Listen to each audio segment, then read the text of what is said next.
शराब के नशे में नहीं थे, वो अपने होशो हवास में थे। इतने सारी गाड़ियां वगैरह आई थी और वो अपने महिला आयोग की जो सदस्य है ना, वो ऐसे कह रही थी कि प्रधान के पति, प्रधान के पति, प्रधान के पति। आप क्या, किस दिशा में, आपको क्या पता है? वो 15 सालों से जनप्रतिनिधि है, वो अपने क्षेत्र के सेवा में जुड़े हैं, क्या प्रधान पति?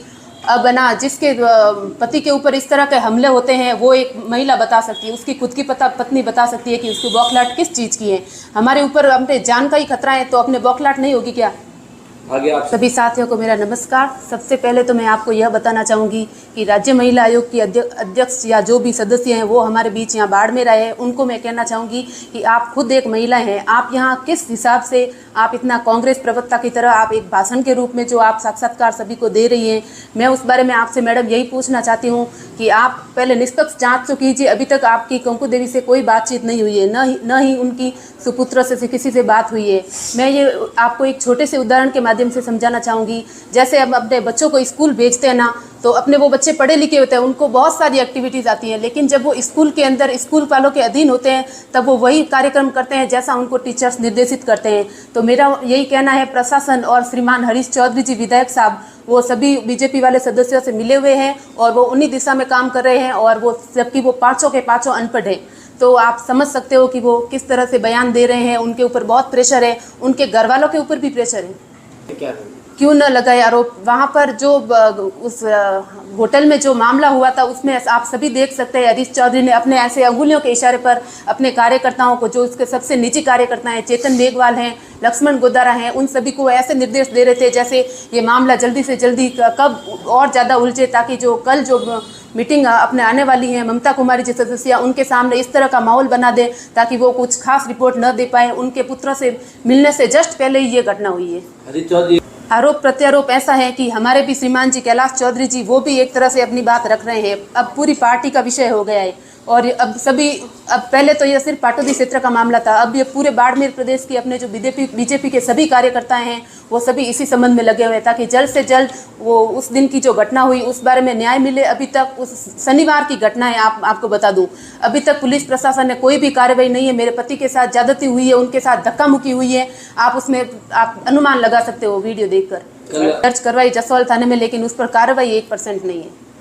सभी से और पुलिस प्रशासन सभी से यही कहना चाहती हूँ कि लोकतंत्र में उनको अधिकार है कि वो स्वतंत्र रूप से अपना मत दे। जैसे उन्होंने 2.5 साल पहले मुझे मत देकर उन्होंने जिताया, उन्होंने ही मुझे बीजेपी के अपने परिवार में शामिल किया। अब जब वही मंडल सदस्य सब कह रहे हैं तो आप स्वतंत्र हो जाइए। यहाँ पाटोदी क्षेत्र में आपका कहीं भी कोई हमें दिख नहीं रहा है, तो मेरा तो यही मानना है कि वो स्वतंत्र रूप से मत दे, चाहे वो किसी को भी दे, कुछ भी कहे। मेरा तो यही कहना है, आप लोकतंत्र में हो, सभी को संविधान ने ये अधिकार दे रखा है। और आप जो कानून की वगैरह वो भाषा बोल रहे हैं ना, तो एक्ट में ये भी प्रावधान है, ये जो अविश्वास प्रस्ताव आता है उसको हम सदस्यों को विश्वास में लाने के लिए वर्तमान प्रधान एक मीटिंग भी रख सकती है। तो इसके संबंध में भी मैंने वर्तमान विकास अधिकारी उकाराम पटेल को और शिवलाल जी जाट को CSR से भी बात की, लेकिन उनके ऊपर भी यह एक प्रशासन का प्रेशर है। आप चाहे कुछ भी कहो, हमारे वर्तमान MLA हरीश चौधरी जी हैं, वहाँ कई समय से, मैं जब से प्रधान बनी हूँ तब से उनका राजनीति का जो असर है वो मेरे ऊपर बहुत ही हावी हो रहा है। शुरू से ही मैंने 10-12 को कम से कम वीडियो देख लिए।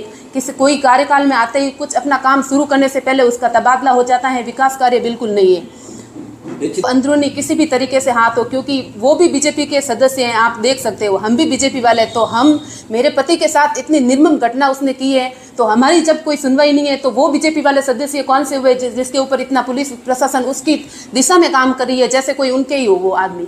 वो भी तो बीजेपी के सदस्य हैं।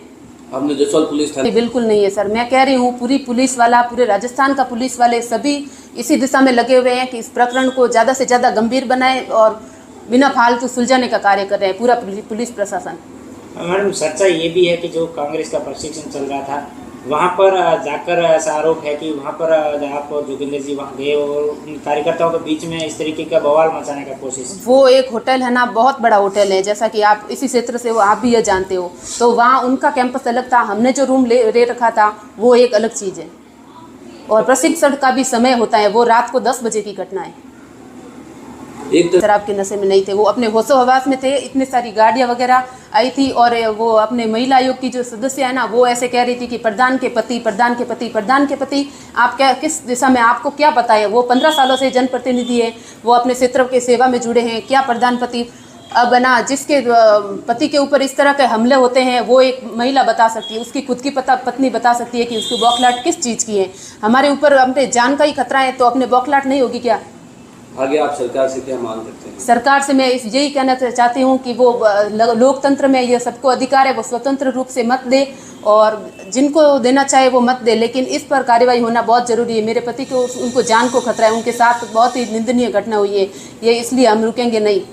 आपने पूरे राजस्थान के पुलिस प्रशासन से कि ये जो घटना हुई है मेरे पति के साथ या कोई भी आम आदमी हो, ये सभी को बहुत ही निंदनीय घटना है, इसके ऊपर जल्द से जल्द कार्रवाई होनी चाहिए।